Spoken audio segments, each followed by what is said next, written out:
My beloved brothers and sisters, I speak today not with the softness of tradition, but with the fire of truth, a truth that will shake the foundations of what many have believed for centuries. This message is not meant to comfort, but to awaken. For too long, the people of God have been enslaved by man-made doctrines, bound by religious systems, and blinded by practices that have nothing to do with the heart of God. And among the greatest deceptions that has crept into the house of God is this, the practice of tithing. Yes, I declare it boldly before heaven and earth. Tithing, as it is taught and demanded today, is a sin. And now that tithing today is a sin, it twists the truth, manipulates the faithful, and turns the worship of God into a transaction. Listen carefully. Do not let fear, tradition, or the voice of men silence the spirit that bears witness within you. You have been told for years that if you do not give 10% of your income, you are robbing God. You have been threatened with curses, with financial ruin, and with the loss of blessings. You have been made to believe that your worth before God is measured by the amount you place in an envelope. But I ask you this: can the Almighty, the one who created the heavens and the earth, who feeds the birds of the air and clothes the lilies of the field, be reduced to a God who demands a percentage? Can the Eternal One, who owns all things, be bribed with your coins? To believe this is to diminish God, to bring him down to the level of greedy men who twist his name for profit. Do you not see? The moment you treat God as a merchant trading blessings for money, you have fallen into sin. The moment you give out of fear rather than love, you have entered into bondage. And when religious leaders use the pulpit to pressure the people into giving while they live in luxury, they commit a great sin against God and against his people. Tithing has become a system of control, not a channel of love. It has become a weapon to rob the poor, rather than a fountain of generosity flowing freely from the heart. The truth is this: God never asked for your percentage, he asked for your life. He never said, give me 10% and keep the rest. No. God says, all is mine. You are mine, your breath, your possessions, your soul. When you truly understand this, you will see that to put limits or formulas on giving is an insult to the greatness of God. It is sin because it tries to cage the freedom of the Spirit within the walls of human calculation. Hear me plainly. When a man gives because he is threatened, his giving is corrupted. When a woman offers money out of fear of being cursed, her offering is not holy, it is tainted by fear. And when a congregation congratulates itself for fulfilling a law God never required, they are not worshiping, they are deceiving themselves. Let the people of God awaken to this truth, that true giving is not measured in percentages, but in love, freedom, and the surrender of the heart. True giving is not a tenth, nor a calculation. True giving is surrender to God with all that you are, with all that you have in every moment of your life. Anything less, anything forced, anything manipulated is sin. Now, some will resist this message. They will say, but we have always tithed. My response is, simple tradition does not sanctify a lie. Others will say, but my leaders told me God will not bless me unless I tithe. I tell you now, when you rely on men to interpret the heart of God for you, you make them your masters instead of God. Still others will say, music, and I thunder back. The house of God is sustained by God himself. If a work is truly born of God, then the God who calls will also provide. If a ministry collapses because tithes are not collected, then that ministry was not built on the foundation of God, but on the foundation of human greed. Do not misunderstand me. I am not against giving. I am not against generosity. In fact, I proclaim with all the fire within me that generosity is the very essence of living with God. But generosity must be pure, not polluted by threats. Giving must be from love, not from fear. Offerings must rise from joy, not from guilt. God loves a cheerful giver, not a fearful one. And when you give cheerfully, when you give freely, when you give without calculation, you are no longer bound by sin. You are free in God. My friends, tithing is a sin because it is used as a replacement for true devotion. People believe they can live however they please, commit whatever sins they desire, and then wash their conscience by giving 10%. But God cannot be bought. God cannot be bribed.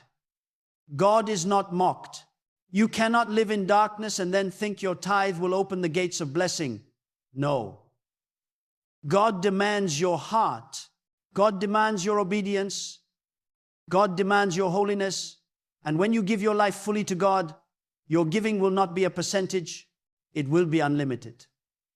You will give your time, your energy, your compassion, your love, your resources, your everything, because you will understand that all of it already belongs to God. Do you see the deception? Religious leaders have turned God's people into spiritual accountants. Instead of teaching surrender, they teach calculation.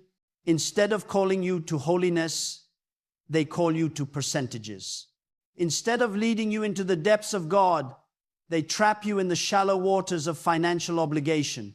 And so entire congregations live in bondage, thinking they are pleasing God by handing over a portion when in reality their hearts remain untouched. That, my friends, is sin. That is the greatest tragedy. When God sees you, He does not measure your worth by the amount in your pocket. He does not look at your tithe slip or your bank statement. He looks at your heart. He looks at your surrender. He looks at whether you are living for Him in truth. God is not impressed by numbers. God is impressed by obedience. And obedience is not measured in 10%. Obedience is measured in whether you are willing to say, God, all that I am and all that I have is yours. My beloved, listen carefully, for I speak with urgency as one who carries a burden too heavy to remain silent. There are truths that comfort and there are truths that cut. What I speak now is the latter. It will cut through the lies. It will pierce through the deception, and it will strike down the falsehood that has enslaved many. When you hear this, do not resist it, for it is the voice of awakening. Tithing has become one of the greatest stumbling blocks in the life of those who claim to walk with God because it has shifted the focus from devotion to transaction, from surrender to calculation, from worship to business. And anything that shifts the heart away from God is sin. God is not a banker keeping ledgers of your wealth. God is not a merchant standing at the door of heaven waiting for your payment before He releases His blessings. God is not bound to your coins, your notes, or your percentages. To think so is to reduce the Almighty to the level of men. It is an insult to the infinite, a corruption of the holy, a mockery of the one who gives without limit and sustains without condition. Those who demand your tithe are not speaking with the authority of God. They are speaking with the hunger of their own desires. They build kingdoms of stone and wood while the souls of the people are starved of truth. They demand 1/10 of your labor while giving you nothing but fear in return. Let us think with clarity. If tithing were truly the way to please God, then only the wealthy could be righteous. If the measure of your faithfulness were the size of your offering, then the poor would be forever condemned. But has God ever despised the poor? Has God ever rejected the broken because they could not bring silver and gold? No. God looks at the widow who has nothing but a small offering given with sincerity, and He sees more honor in her heart than in the vaults of the rich. This is the proof that God is not moved by the amount, but by the motive. This is the evidence that percentage-based giving is nothing more than human invention chained to greed and far removed from the heart of God. Tithing is sin because it teaches you to give by law, not by love. It teaches you to count your coins, but not to count your blessings. It demands you meet a number, but it ignores the state of your soul. What good is it if a man tithes faithfully, but his heart is cold? His lips are filled with lies. His hands are stained with injustice, and his spirit is far from God. No. God will say, I never asked for your tenth. I asked for your life. And I say to you, beware of those who twist the name of God for gain. Beware of those who turn his house into a marketplace. Music, beware of those who preach curses upon you unless you pay. These are not shepherds. They are wolves. They do not feed the flock. They feed on the flock. They do not represent the holiness of God. They represent the greed of their own bellies. And the tragedy is that many follow them blindly, fearing the curse of men more than they fear disobedience to God. My friends, if your giving is driven by fear, it is no longer holy. It has become corruption. If your offering is forced, it is no longer an offering. It has become extortion, music. And if your leaders place burdens on you that God has not commanded, they will answer before the throne of the Almighty. Understand this. True giving cannot be boxed into percentages. True giving flows from the heart. True giving is not measured by calculation but by sacrifice. When you surrender fully to God, you will realize that everything you have is already His. Your home, your income, your strength, your talents, your hours, they all belong to God. When you recognize this, you will stop asking, how much should I give? Instead, you will ask, God, how much can I keep back from you when all is yours? That, my beloved, is the freedom of the Spirit. That is the essence of devotion. That is the difference between giving out of law and giving out of love. Do not let anyone enslave you with threats of curses. For God is not waiting to destroy you because you missed a tenth of your salary. God is not petty, counting your mistakes with a calculator in His hand. No, God is merciful, God is generous, God is boundless. The one who curses you for not tithing is not speaking for God, but against Him. For God blesses freely, not conditionally. He opens the heavens not because you paid a price, but because He is faithful to those who trust Him.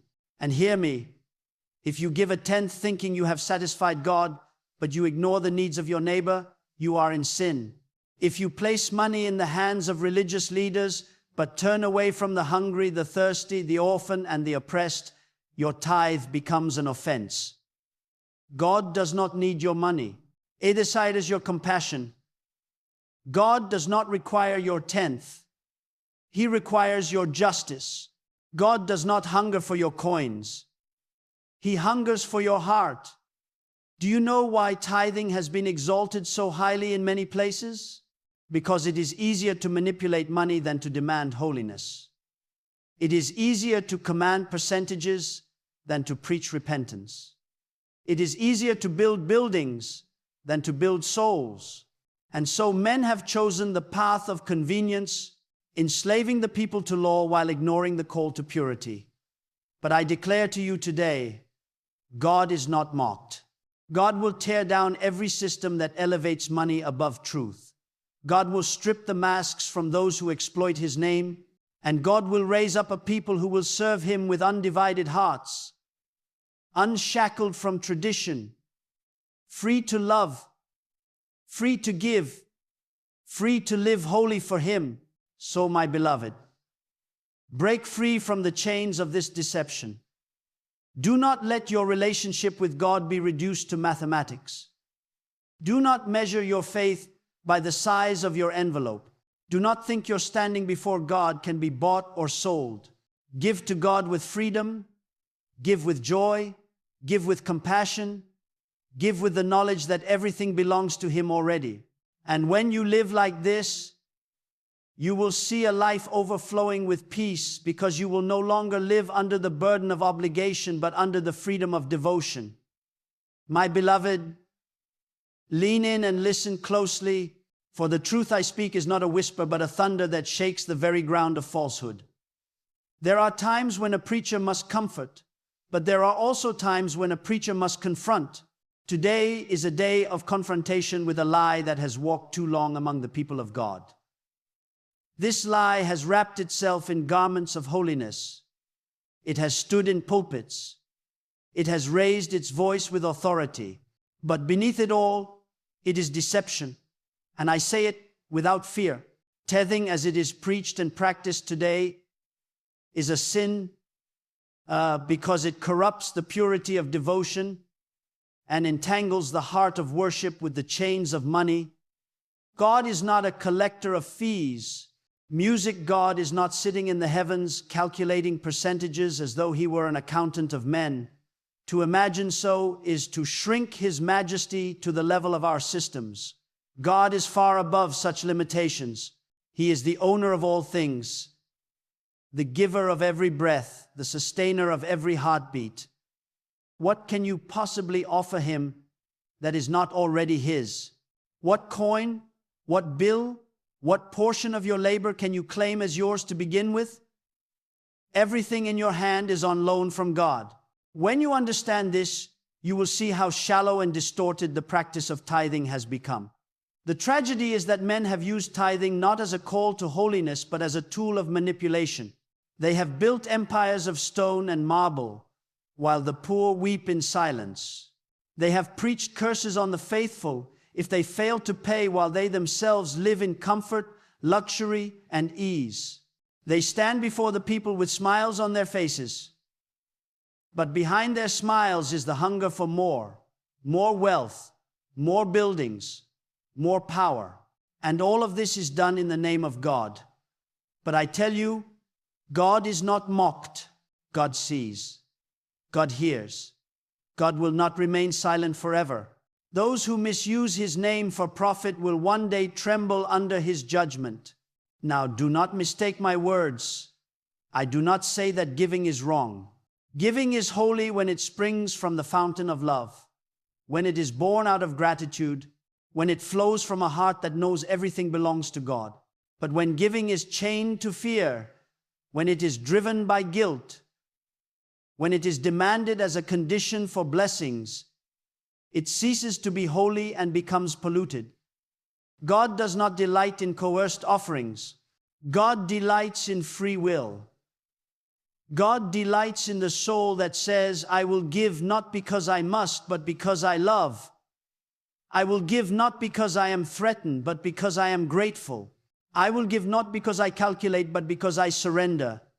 And let us ask ourselves this: if a man gives 10% of his wealth faithfully, but withholds mercy from his neighbor, is he righteous? If a woman tithes every month, but harbors bitterness, envy, and deceit in her heart, does God receive her offering? No. For God does not measure devotion in numbers. He measures devotion in purity. God does not look at the portion of your money. He looks at the condition of your soul. The greatest offering you can give is not a tenth of your labor. It is the entirety of your life. The sin of tithing lies not only in its practice, but in its effect. It has created generations of believers who measure their relationship with God by their wallets instead of their hearts. It has silenced the call to holiness with the noise of financial obligation. It has turned the house of God into a marketplace where blessings are bought and sold.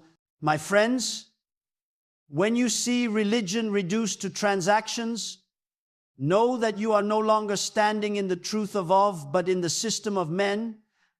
And here is another truth: God does not need your money to accomplish his purposes. If God desires a work to be done, he will provide the resources, whether through the hearts of willing servants or by his own unseen hand. If a ministry survives only because people are coerced into tithing, and that ministry is not sustained by God but by manipulation, and if it falls when the tithers are removed, then it was never founded on the rock of God's provision.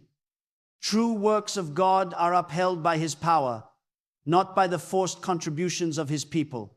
Let us also consider the poor, the widow, the orphan, the laborer struggling to put food on the table? Do you think God is pleased when they are pressured to give the little? They have to maintain the wealth of institutions. Do you think God will curse a hungry child because his parents could not produce a tenth of their wage? God is not cruel. God is not unjust. God is not a tyrant demanding payment from the weak. God is merciful, and his mercies is greater than the traditions of men. Hear me now. The holiest form of giving is not measured in percentages, but in sacrifice. If a man with abundance gives 10% and keeps 90% for his pleasure, while another with little gives freely out of his need, who is more righteous before God? It is the one who gives with sincerity, not calculation. It is the one whose gift cost him something, not the one who gave out of excess. God sees not the amount, but the weight of the sacrifice. And often the smallest gift in the eyes of men is the greatest treasure in the eyes of God. Therefore, do not be deceived. Do not measure your faithfulness by the ledger of percentages. Measure it by the depth of your surrender. Measure it by the purity of your heart. Measure it by the love you show to those in need, the justice you uphold in your dealings, the humility with which you walk before God. That is the true God requires. Not your money, but your life, my beloved. Open your heart, for I speak not with the authority of men, but with the weight of truth that flows from the reality of God. Too long have chains of tradition been mistaken for the voice of God. Too long have the faithful been trapped in systems that God never commanded. And the strongest of these chains is tithing, a practice that has been exalted above obedience, elevated above mercy, and substituted for true devotion. But I tell you now with unshakable conviction, this is not the way of God. God does not desire your calculation. God desires your consecration. God does not seek your percentage. God seeks your purity. Look around you at the world. Do you not see how the love of money has corrupted the hearts of many? Do you not see how it has crept even into the house of God, clothed in religious garments, carrying the name of holiness, yet driven by greed? When money becomes the center, God is pushed aside. When men preach more about giving than about righteousness, the altar has been defiled. Tithing, as it is taught today, feeds this corruption because it conditions the mind to think that blessings are bought, that curses are avoided by payments, that God can be managed like a creditor. This is an offense to the holiness of God. God cannot be bought. God cannot be bribed. God is not swayed by numbers written on envelopes. God looks deeper. He looks at your thoughts, your intentions, your actions, your very soul. If your money is laid on the altar, but your heart is absent, God rejects it. If you give 10%, but your life is filled with deceit, God despises it. If you pay faithfully yet ignore the cry of the oppressed, your offering rises as smoke but not as worship, it rises as judgment. For what pleases God is not your tithe but your truth, not your silver but your sincerity. Hear this. When you treat God like a business partner, you dishonor him. When you give to him expecting a guaranteed return, you insult his greatness.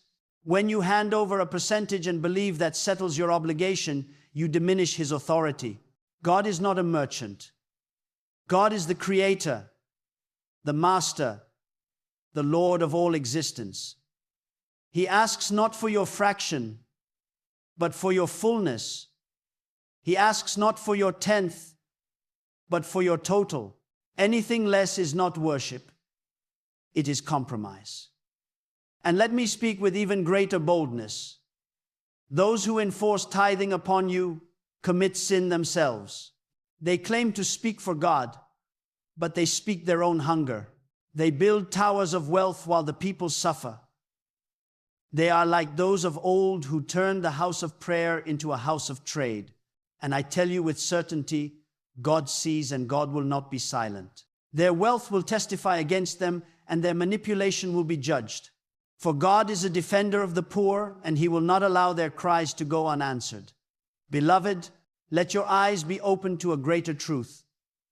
God's desire is not to take from you, but to make you free.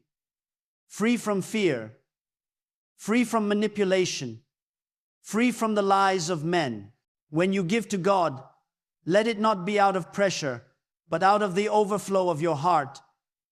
Let it be because gratitude fills your spirit. Let it be because joy cannot be contained.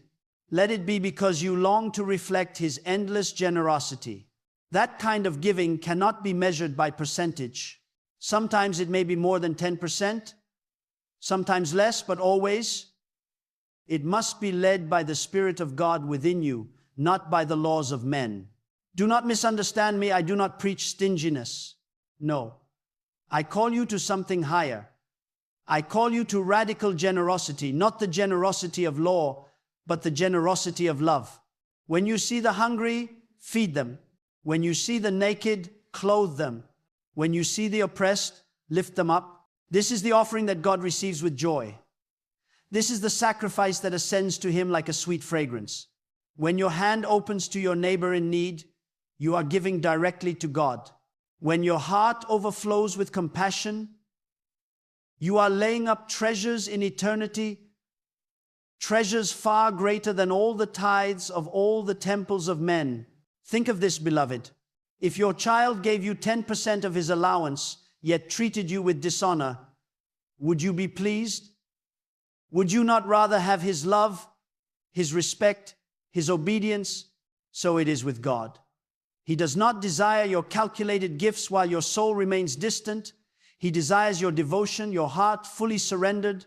He longs that you walk humbly, act justly, and love Him completely.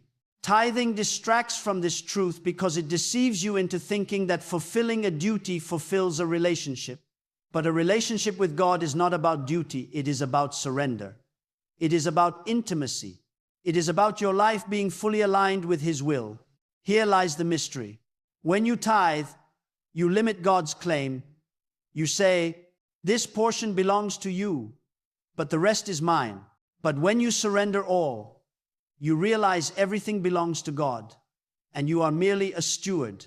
The sin of tithing is not in the giving, but in the illusion it creates, the illusion of partial ownership. There is no mine and yours with God. All is His.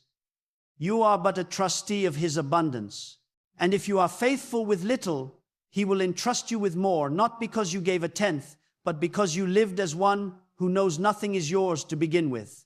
Therefore, beloved, tear down this idol of percentages. Refuse to be enslaved by fear. Refuse to accept curses that God never spoke. Refuse to live like an accountant in the presence of the Almighty.